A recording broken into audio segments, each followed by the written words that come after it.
This is a money story. And at the Government Accountability Institute, my colleague and I, Peter Schweizer and our team, we followed the money, and we followed it to the top of what we call the protest industrial complex, Riot Inc. And we found a network of NGOs. It's not just the Soros network, the Open Society network, it's other funding networks, the Arabella funding network, the Tides funding network, Neville Roy Singham and his network, Foreign Cash.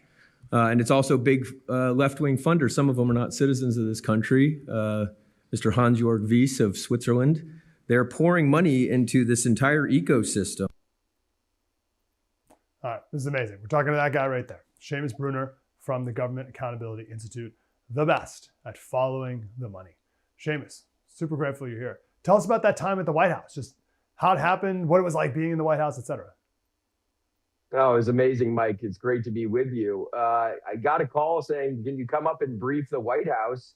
I thought it would be White House staff, found out the day of it would be President Trump and his top cops.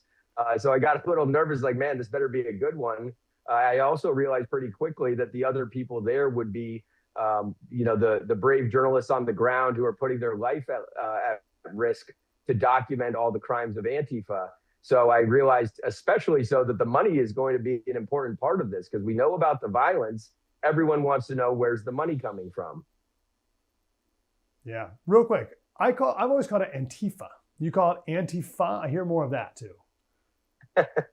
Yeah, Antifa. It changes day to day, but I think you're right. Antifa, anti-fascists. Okay. Either way, that doesn't matter. The money's more important. So help us out here. Where does it start? Where does it trickle down? Or do you like to start at the bottom and go up? Well, we start at the top. I mean, we actually aren't. My opinion on Antifa is there's a lot of violent groups, not just Antifa, and they can drop the name Antifa any day and say, instead, today, we're pro-democracy, we're pro-Dems. So the message I wanted to convey to the White House is that there is an entire ecosystem that enables this protest industrial complex, what we call Riot Inc. It's not just the violent boots on the ground. It's the bail funds that get them out of jail as quickly as possible and back onto the streets to cause chaos. It's the lawyers groups. There's all kinds of lawyers groups that help defend violent criminals. I mean, of course, they deserve to be defended, but trying to get them out, and we have so many repeat offenders here. So that's part of it. You've got the PR arm, the propaganda arm of the protest industrial complex, saying that Antifa doesn't exist. Everybody that we don't like is a fascist. And what do we do with fascists? Well, you know the rest. So that's the message I wanted to convey. So we started at the top. We followed the money. We followed it all the way to the top. Yes, of course, it's George Soros and the Open Society network. It's also the Arabella funding network. It's also, the Tides network. And it's a pretty direct pass through from taxpayer funding into things like Tides. Tides will then turn around and fund all kinds of groups. Antifa does not have a LLC or a 501c3 that it can receive funding from, but that's why it's bigger than Antifa. You've got groups like there was one down in Atlanta. Most of its money came from the Tides network. It was called the Network for Strong Communities. Its top executives, top founders and board members, they were involved in this riotous event called Stop Cop City, where they were attacking the Atlanta Police Department.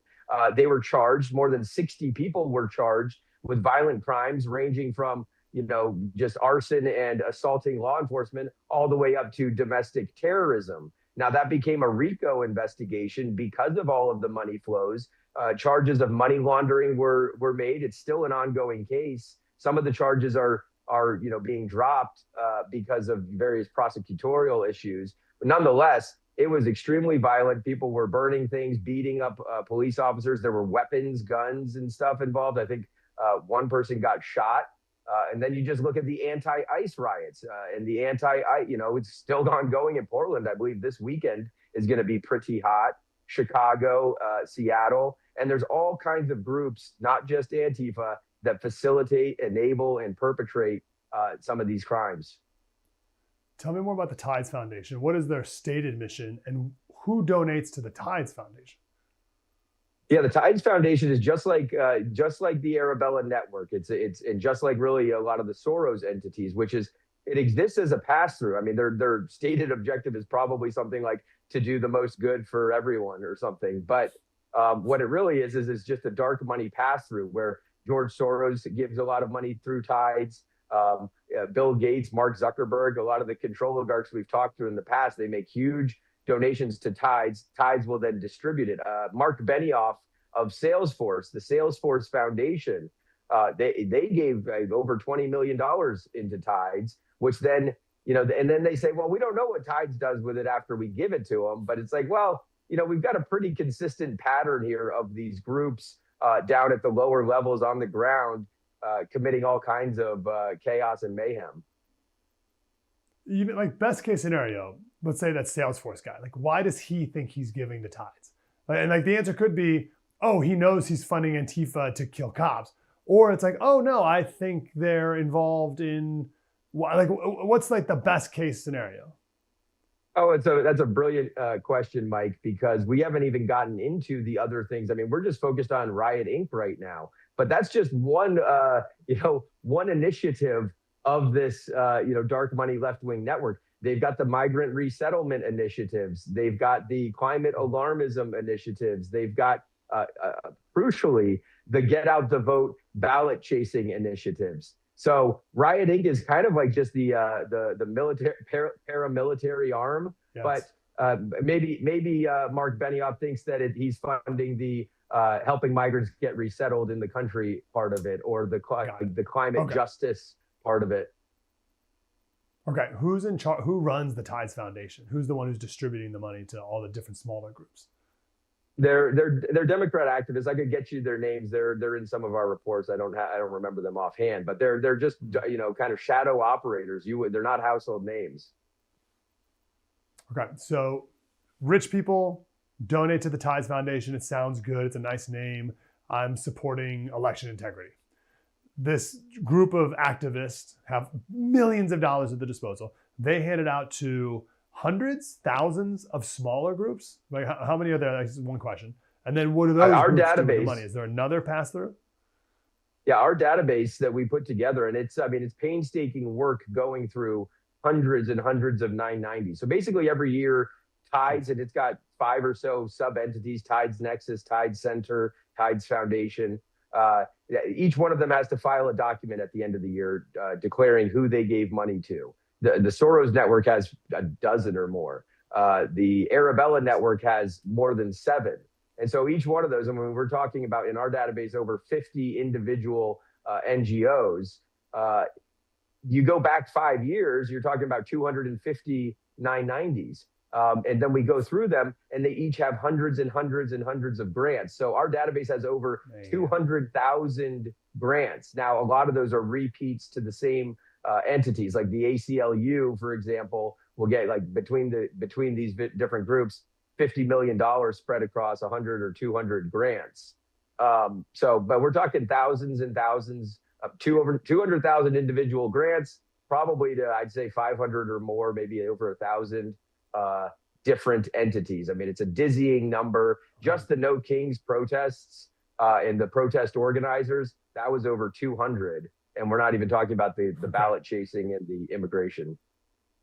So let's say there's one more pass through, right? So they give the money to this one group, this one LLC or whatever. They then pass it on to like the people on the ground. Who are those people on the ground, the lowest level, the foot soldiers? And what are they doing with this money that comes from the Tides Foundation in the beginning? What does it look like at the end? Yeah, so using the Stop Cop City, which I believe is the most clear example. There's been court records that we've been able to go through and really understand how these foot soldiers work. You've got the Network for Strong Communities. They are organizing the protests. They are organizing the events. They call themselves forest defenders. They sort of made this like an equal. It was like one part anti-cop, one part climate justice. And so they call it the forest defenders. They didn't want the police to build a training facility in this one forest. And so they're paying activists. I mean, I think the largest amount of this money is going towards the professional activists who need a salary in order to work all year long. They were building encampments in the forest. They were buying weapons, according to the court documents. They were buying, supplies for getting violent, riot shields and all the rest, helmets. And I would probably say the salaries are the most, like the biggest chunk of the dough. It doesn't cost a lot of money to build a Molotov cocktail. They're not using extremely expensive, sophisticated weaponry. So just my last question. So the salary, so there's people in America who they say they work for Protect the Forest Atlanta, and they're getting paid what, $50K a year just roughly. to be activists. Yeah, roughly. I mean, some of them get more. And a lot of the lawyers. I mean, a lot of the money coming down from the top goes to the ACLU and the National Lawyers Guild, which are there to, protect the rioters. They'll only offer the evidence that the police got too brutal right after they got beaten in the face or hit with a mortar or whatever. So lawyers cost a lot of money, and $50K would be about average salary of a professional organizer. I mean, sometimes more than six figures. Yep. But the Tides donation, this wasn't an extremely well-funded group. The Tides donation was only $160K. So last question, you outlined the money and you have more details, of course, than we were able to share here. You hand that over to the White House. What do you want them to do with that? What is your ultimate dream scenario?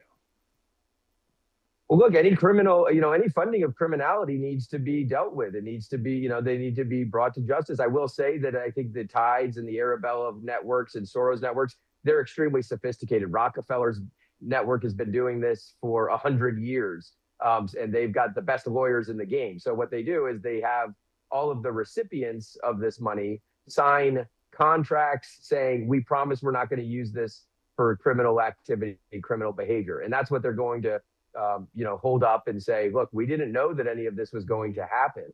And they'll probably, they, like I said, got great lawyers, so they'll make a pretty strong case with that. But the thing is, the pattern here, over and over and over again, Riot Inc. pops up, and with the press of a button, you've got, crowds on demand, and time after time, they turn violent, they turn into assaults on law enforcement, they turn into, burning, the ICE facility, trying to burn down ICE facilities and stuff like that. Yep. So, follow the money and see if there's any way that you can get them on funding criminality through the pattern of it. That's great. Seamus Bruner, Government Accountability Institute. Please go support them so that they and we all can properly counter the big money from the left. Seamus, great to talk to you, brother. Thanks, Mike.